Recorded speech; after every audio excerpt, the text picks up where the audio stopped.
Continuamos entonces. Entonces, dos contenidos: tomografía, resonancia y patrones de tórax. ¿Listo?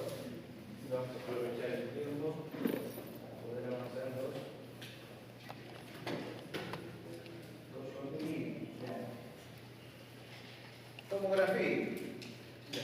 ¿Qué tienen que llevarse como concepto de tomografía? Que utiliza el mismo principio físico de la radiología convencional. ¿Listo? Entonces, son ondas electromagnéticas que causan radiación ionizante. ¿Listo? Entonces, bajo ese principio, mismos cuidados en pacientes pediátricos, mismos cuidados en pacientes que están gestando. ¿Listo? Ahora, en este caso la radiación es alta. ¿Listo? Cuando ustedes empiezan a leer el libro de práctica, les va a hacer como referencia, les va a decir que una tomografía de tórax equivale a 400 radiografías de un tórax. ¿Listo? Entonces, se imagina la cantidad de radiación que va a generar la exposición a una paciente gestante, a una paciente pediátrico. Entonces, tenemos que tener mucho cuidado. ¿Listo? Ahora, ¿cuál es el segundo concepto que tienen que aprender? Es que todo está medido en unidades Ampere. ¿Listo? Unidades Ampere. ¿Qué son las unidades Ampere? Es la nomenclatura que se le da a las densidades que están siendo evaluadas en tomografía. Entonces, todas unidades Ampere, unidades Ampere. Ahora, ¿quién es Ampere? Es el que ha hecho el descubrimiento de la tomografía. Entonces, el que ha hecho las primeras adquisiciones de tomografía es Ampere. ¿Listo? Entonces, en honor a él, todo es Ampere. En tomografía prácticamente todo lo que se ve es unidades Ampere. ¿Listo? Así es que se hace. Ahora, esto repite, ¿no? Son de rayos X, ondas electromagnéticas, las cuales van a ser captadas por detectores. Entonces, los detectores reciben información y después se transforma en imagen. A comparación de la radiología convencional que utilizaba las placas, el chasis para recibir la información.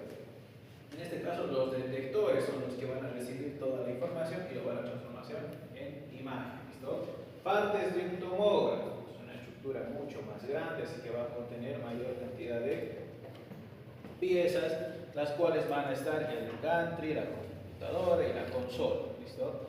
Entonces, ¿qué tenemos en el gantry? En el gantry es esta estructura redondeada, morfología de anillo, que va a tener el tubo. Entonces, aquí está el tubo de rayos, aquí es donde se produce el disparo y aquí es donde están los detectores. Entonces, el haz de ondas electromagnéticas atraviesa la estructura de mi paciente y los detectores reciben toda esta información. ¿Listo? Así es que funciona.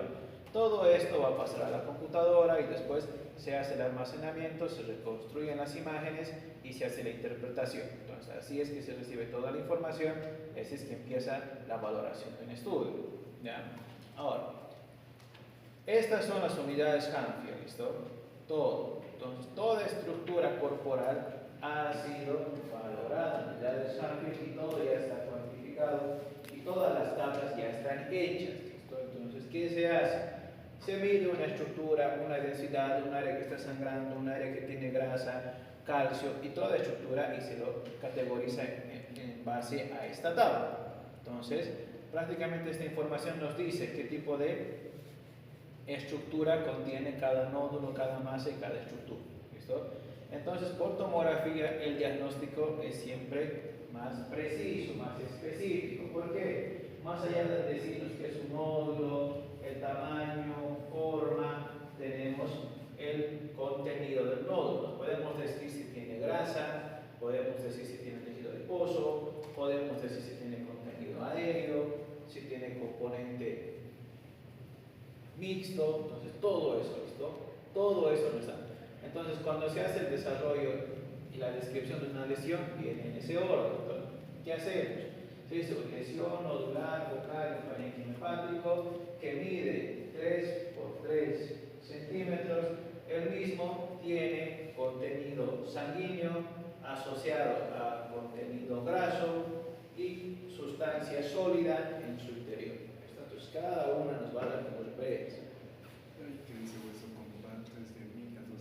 Sí, siempre va como referencia, ¿listo?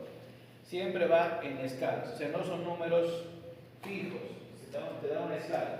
El líquido, por ejemplo, va de 0 a 20, ¿listo? 0 a 20, entonces siempre van en parámetros con escalas, no son tan específicos en cuanto a su densidad, es decir, no me va a dejar solo 56 y todo lo que sea 55, 54 o 70 no va a ser sangre, ¿listo? Entonces son parámetros que se dan. Ahora, la nomenclatura es esta, ¿listo? Densidad, denso, denso, hipodenso e hiperdenso. ¿A qué hace relación? Hipodenso a estructuras de color oscuro, isodenso, grisáceos e hiperdenso, que son las blancas, ¿listo? Entonces, así se hace la descripción. Entonces, a eso se agrega, ¿no? Lesión hipodensa, lesión hiperdensa, lesión isodensa, de tamaño, forma y todo, ¿listo? Así es que se hace la descripción. Ya. Ahora, los tomógrafos vienen separados por generaciones, primera, segunda, tercera y cuarta generación, ¿no? Va de la mano con la evolución que han tenido los tomógrafos. Los más antiguos son de primera generación, totalmente limitados, totalmente con imágenes que generaban superposición, algunos eran con movimiento, entonces adquisiciones que si bien eran bajas en su calidad, pero que ayudaban para el diagnóstico, ¿listo? Ahora, al no contar con tantos detectores, es decir, al no contar con tantos receptores de información, los estudios se hacían más largos. Esto duraba de 4 a 5 minutos, entonces son estudios mucho más largos en comparación con los que se realizan normalmente en la actualidad, pero ya me podía permitir estudiar el parénquima cerebral y el tejido óseo, ¿listo? Ahora, los de segunda generación ya tienen de 20 a 30 detectores, entonces tengo receptores de mayor cantidad de información, lo que hace que con un solo disparo ya tenga 30 a 20 imágenes que me están generando con un solo disparo, ¿listo? Entonces tengo mayor receptor de información, lo que hace que el tiempo se acorte, ¿listo? Se acorte, ya me permite estudiar estructuras ya mucho más grandes en la estructura corporal, no solo el cerebro. Ahora, tercera y cuarta generación. En este caso los detectores ya van desde los 30 hasta los 120, ¿listo? Entonces, más detectores todavía, que hace que el tiempo de adquisición sea más corto, porque aquí ya tengo prácticamente 120 detectores, entonces con un solo disparo ya tengo 120 imágenes, ¿listo? Entonces, para que vayan dimensionando cómo es que se hace, ¿listo? Entonces, esto se hace. Ahora, ¿a cuánto he reducido el tiempo del estudio? A 2 minutos, ¿listo? 2 minutos. Y la calidad de imagen es más alta, es más nítida y te permite hacer una valoración prácticamente milimétrica de las lesiones que se están estudiando y de la patología que puede tener mi paciente, ¿listo? Ahora, ¿cómo más se ha mejorado? No solo el tubo va a girar alrededor del paciente, ¿listo? Porque gira, este tubo que estamos viendo va a girar alrededor, sino la camilla se va a desplazar de manera sincrónica. Entonces, mientras gira el tubo, el paciente ingresa, ¿listo? Ingresa hacia el gantry para hacerse su estudio. Esto se desplaza, ¿listo? Y el tubo gira y es más sincronizado. ¿Qué ventajas tiene? Al tener un volumen de una estructura, es decir, al tener fotos de la parte anterior, posterior y lateral, se puede hacer reconstrucciones volumétricas, por eso se llama volúmenes, ¿listo? Porque tenemos las 4 dimensiones anterior, posterior, lateral y medial de todas las estructuras, entonces eso nos permite reconstruir y tener volumen, ¿listo? Ahora, el volumen por tomografía se puede manipular, entonces este paciente yo le puedo dejar con la parte ósea, la parte vascular y parenquimatosa toda junta, o puede eliminar la parte ósea y solo dejar la parte vascular, o puede eliminar la parte parenquimatosa, la parte ósea y solo dejar la parte arterial y las placas que está teniendo a nivel de la aorta. Entonces, se puede hacer todo eso. Entonces, tiene muchas ventajas, muchas aplicaciones. ¿Por qué?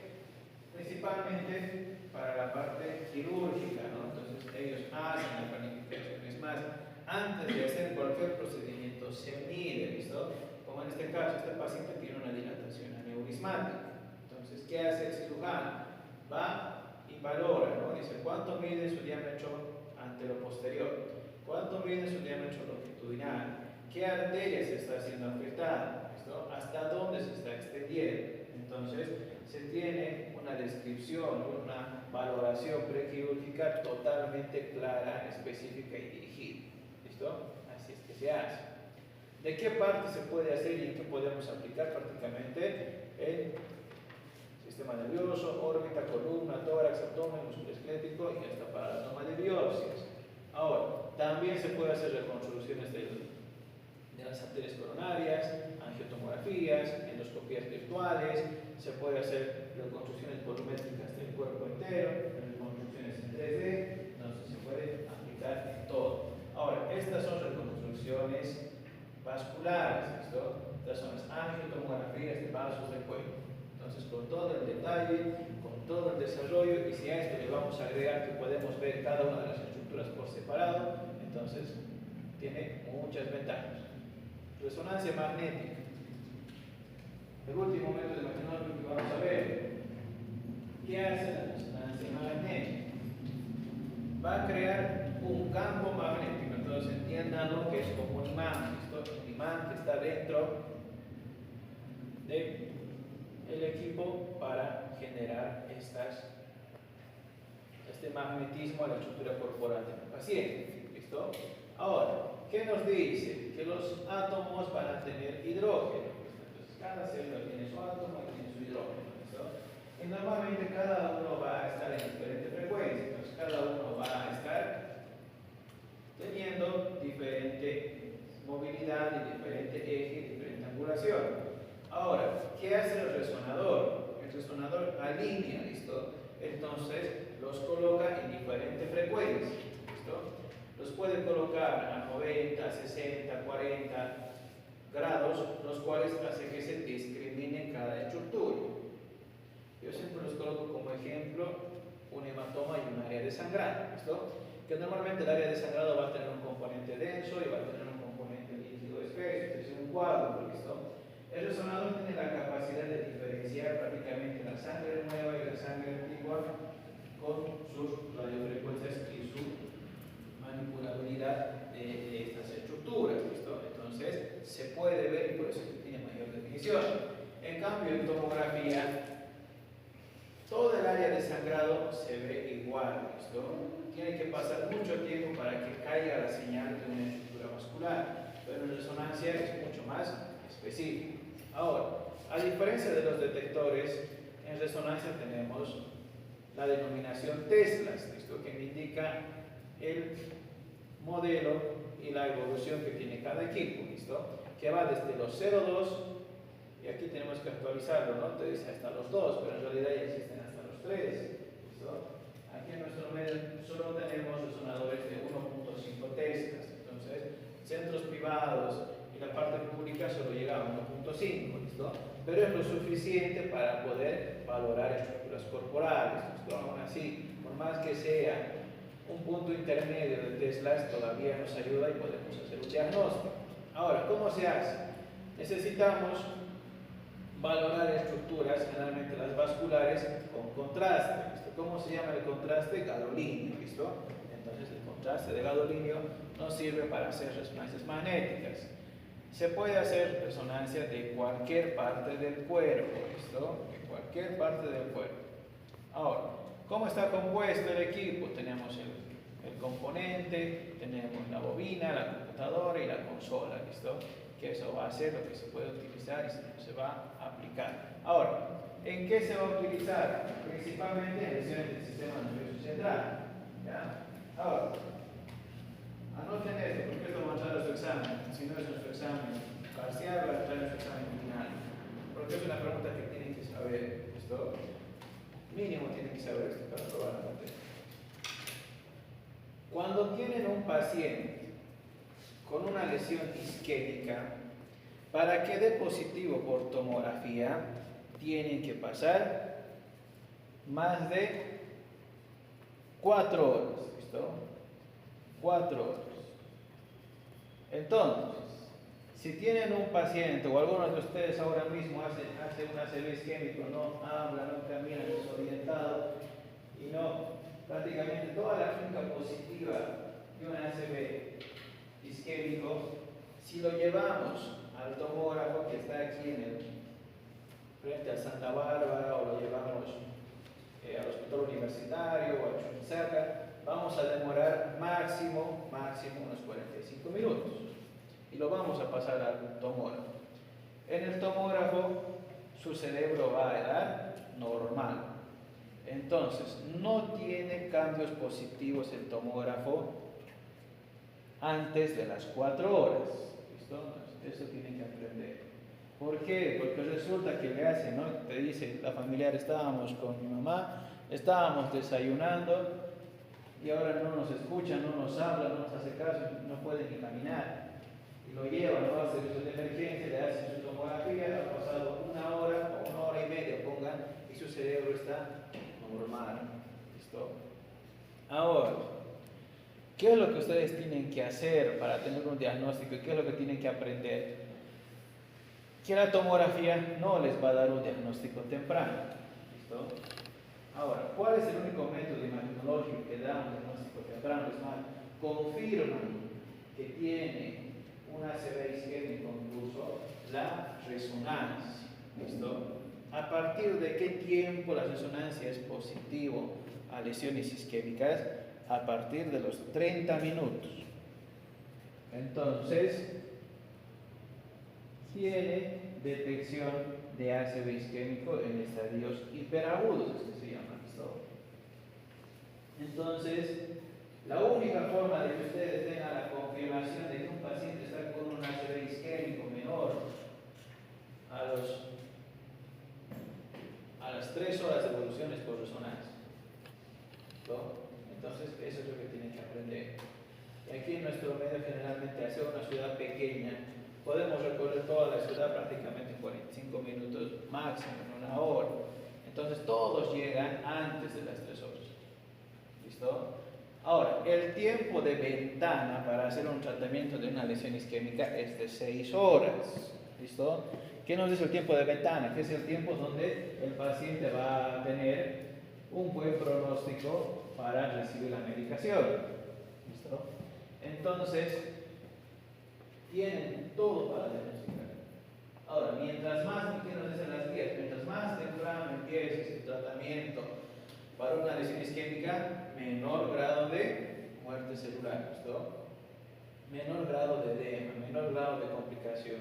Entonces, tengan siempre la referencia bien clara. Entonces le van a contar a la familia, ¿hace cuánto ha empezado? ¿Hace 1 hora, 2 horas, 3 horas? Si les dicen no, ya hasta 4 horas, o les dicen no, estábamos en provincia, a veces pasa eso, no estamos viniendo desde Sudáñez, estamos viniendo desde Tomina, ¿cuánto tiempo ya ha pasado? Ya son más de 3 horas. Entonces, ahí ya se pueden ver cambios tomográficos, si bien leves, inespecíficos, pero ya se alcanza a ver algo por lo menos, ¿listo? Pero si les dicen no, media hora, 1 hora, no, hay que hacerle resonancia. ¿Listo? Ya. Entonces tengan eso como referencia, eso siempre se pregunta, tienen que saber, ¿listo? Ahora, ¿qué más tienen que saber? Que toda paciente que se ha puesto implantes mamarios se tiene que hacer un control, ¿listo? Y ese control puede ser por ecografía, por mamografía o por resonancia, ¿listo? En un contexto normal, es una paciente que ya tiene 30 años, 35 años o 40 años, se tiene que hacer su mamografía de rutina. Se va a hacer por resonancia, ecografía o mamografía. Ahora, si una paciente ha tenido un traumatismo, es decir, tiene sus prótesis mamarias, ha recibido un golpe, se ha accidentado y ve que las prótesis están irregulares, se tiene que hacer una resonancia, porque es la única forma de valorar lesiones a nivel de las glándulas mamarias que tienen prótesis. ¿Por qué? La mamografía es muy limitada, la ecografía no te da la información necesaria, entonces se tiene que hacer resonancia. ¿Ya? Ahora, resonancia magnética fetal. Aquí en nuestro medio no se pide esto, pero cuando ya estén ustedes en un nivel de formación alta, ya sea fuera del país, cuando les toque estar en el país también, pero en hospitales de tercer, cuarto nivel, se hace resonancia fetal, ¿listo? Totalmente específica, alto grado de sensibilidad, es decir, diagnóstico certero y de alta confiabilidad, ¿listo? Entonces tiene muchas ventajas. Ahora, ¿en qué más se utiliza la resonancia? En lesiones de partes blandas, todo, articulares, hombro, codo, muñeca, rodilla, tobillo, pie, mandíbula y todo, ¿listo? Tiene una definición alta en lesiones articulares. Ahora, ¿en qué contexto más tiene que usar? ¿Listo? En pacientes que están con artritis en estadios iniciales. ¿Por qué?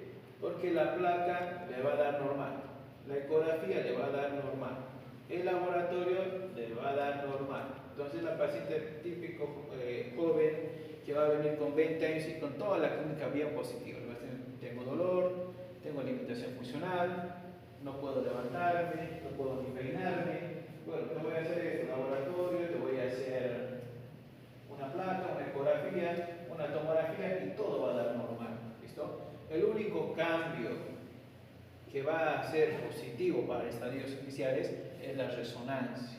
¿Listo? Todos van a dar normal. Así que tengan eso, ese arsenal bien delimitado, bien definido para contextualizar a quién sí y a quién no. ¿Listo? Ahora, estas son las imágenes. ¿Listo? Son las imágenes. Ahora, la resonancia para estudiar cerebro, para estudiar sistema articular y para estudiar lesiones focales, le gana por mucho la tomografía, pero por mucho. Es como potenciar el diagnóstico unas 5 veces más que el tomógrafo. ¿Listo? Pero ¿por qué hace eso? Porque la tomografía se puede valorar solo en 4 fases. ¿Listo? Entonces una sin contraste, una arterial, una venosa y una tardía. Entonces solo tengo 4 fases para diagnosticar por tomografía. En cambio por resonancia las fases llegan hasta ser 10, algunas hasta 12 fases. ¿Listo? Entonces, es decir, de una misma estructura tengo 12 imágenes, las cuales me van a dar un diagnóstico más certero. ¿Listo? Entonces le gana por mucho, por mucho, porque hasta puedes ver hasta la grasa microscópica que está dentro, hasta puedes ver si las células se han movido o no se han movido, hasta puedes ver si ese componente celular tiene hiperreactividad celular. O sea, el nivel de detalle que tiene el sonador es alto. ¿Listo? Ahora, uno se pregunta, ¿por qué no hacen más resonancia que tomografía? ¿Por qué? ¿Por el tema de? ¿De qué? A ver. No. La resonancia no utiliza radiación. ¿Por el tema de? Costos. Costos. Y también una más el tiempo de adquisición. Es largo. Una resonancia de vía biliar, que es lo que también se pide mucho, tarda aproximadamente de media hora a 45 minutos. ¿Listo? Ahora, un abdomen con contraste está por lo menos más de una hora. Así pues, está una hora en el equipo. ¿Listo? Entonces son estudios largos. Ahora, ¿cuánto creen que dura un abdomen? Una tomografía de abdomen. ¿Cuánto tiempo creen que se hace? En 2 minutos aproximadamente. ¿Listo? Entonces los tiempos son con mucha diferencia. Ahora, costos. Un cerebro, una resonancia del cerebro, está con una base de 1000 bolivianos. Una tomografía del cerebro vale 300 bolivianos. ¿Listo? Entonces eso hace que no se utilice tanto la resonancia. ¿Listo? Es más, los seguros, más lo que pasaba en la caja y lo que he visto, cómo manejaban a estos pacientes que necesitaban resonancia, les decía, no puedes pedirle resonancia, pedirle tomografía. ¿Por qué? Porque nos cuesta, y es más caro, demora más, no, entonces, todos tomografía. Entonces, ¿a qué le pido resonancia? Aquel que no tiene un diagnóstico que sea definido. ¿Listo? En realidad debería ser el primero, ¿no? Porque ahorras más tiempo, pero por un tema de costos, y es peor los que no tienen, en la caja por lo menos tienen resonador. Imaginen los seguros, imaginen las bancas, imaginen los que tienen que comprar servicios, la petrolera, la banca estatal, la banca privada. Si a todos tuviera que pedir una imaginen Cosmil, que generalmente son los que manejan más lesiones articulares, los que manejan problemas radiculares, discopatías.